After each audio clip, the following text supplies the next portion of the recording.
A growing backlog in asylum cases. You know, around 6,000 migrants have now been placed in the East Midlands while claiming refugee status. This exclusive report now from our social affairs correspondent, Jeremy Ball.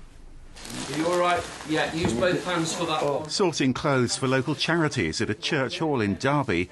Volunteering's a way to feel human again because most asylum seekers can't work. I think this would be really perfect. Rasul says he fled from Iran with his young son and daughter after his family paid a people smuggler and they were forced across the channel in a dangerously overcrowded boat. They take out the weapons and another one they take out the knife. Do you want to kill your children or do you want to go? With the knife, with the gun as well. They threatened to kill your children if you didn't get into the boat? Yeah, and said, if you not go, I will kill you here. Or if I kill the children. Omid saw the violence too. He fled Iran, he says, after a deadly crackdown on an environmental group he was part of, and that smugglers said he'd be safe if he paid to cross the channel too. When I seen them people, kids, they crying, they shouting, but they had to come here. Because some people, they try to kill them if no come. That's why ministers are cracking down on what they describe as an evil people smuggling trade. But refugee charities say that won't deter people who don't have safe and legal routes, because most asylum seekers are eventually accepted as genuine refugees. I would ask the question, why are there no Ukrainian refugees on boats? There are none, because the British government has provided safe passage and visas for them to work as soon as they get here. We could do the same for all asylum seekers, to have a processing centre in France where claims could be dealt with much more quickly, and those with a genuine claim and a need to come to Britain could come to Britain safely. And making it across the channel doesn't mean Rasul can stay here. After 2.5 years, he's still waiting to hear if he'll be accepted as a refugee or told to leave the country. And as that backlog grows, this charity's struggling to meet demand. They're seeing more and more people asking for help here. Recently, 3 men walked 4 hours from Burton-on-Trent to come to one of these drop-in sessions. So now they've written this open letter to local MPs calling for the system to be speeded up and for asylum seekers to get the right to work. You could sort out the adjectives. Julie's helping them improve their English, but many here are well qualified. Omid has degrees in teaching and psychology. Hangay says he was a prison officer. Now he calls Julie his mum. This is the best anybody can ask for. Once I reached UK, the way they're asking you, did you eat? Are you feeling cold? Do you need something? All these things.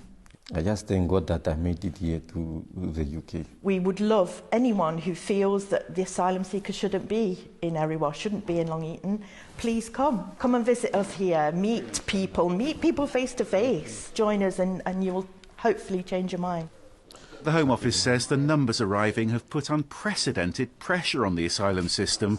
It says hotels are a short-term solution to a global migration crisis, and it's working hard to find accommodation that's appropriate and safe. Well, Jeremy's here, obviously, in the studio. And you've got some new figures then on these numbers of asylum seekers here in the East Midlands. Yeah, I mean, people are often surprised now by the bigger picture, first of all. I mean, this country's been getting fewer asylum claims than countries like France and Germany, but those numbers are rising, cases are taking longer, and what that's done is created a bottleneck as people wait to hear whether they can start new lives here or whether they'll have to leave. Now, we can show you the numbers here in the East Midlands. East Midlands Council's told me there are now roughly 3,000 asylum seekers in 28 hotels. That's on top of another 3,000 in so-called dispersed accommodation. And does this sort of, create any pressure? Well, I mean, the overall impact isn't too huge on this region when you consider there are 5 million of us, but there are still very legitimate concerns. First of all, we know there's a shortage of social housing, a lot of cheap properties already been sold off.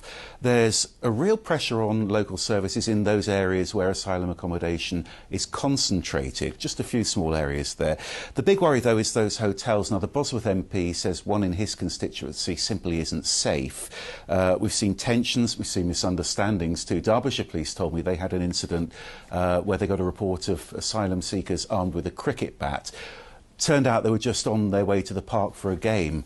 And what councils are now doing is making a plan to spread these hotel residents around more equally. So now every single one of our councils is being asked to offer things like shared homes. The cities in the East Midlands, specifically Nottingham, Derby and Leicester, have a disproportionate responsibility. There's too much pressure on them in terms of the distribution of asylum seekers. So what we're looking to do is put together a fairer model where asylum seekers are distributed across the East Midlands. So we have all local authorities able to take part, and that should reduce the pressure on our city authorities. But, you know, when you hear the story that you told, you know, that the gentleman you were talking to about his children being forced at gunpoint, I mean, you wonder how it's going to affect them. Yeah, I mean, these kids are often traumatised. Sometimes they need a lot of help, and there are some quite shocking numbers of lone children being found in adult asylum hotels. Now, Stuart Young says they've seen 50 recent cases in this region alone. What happens is they get a proper age assessment. Those kids then get taken into care, which has a huge cost implication.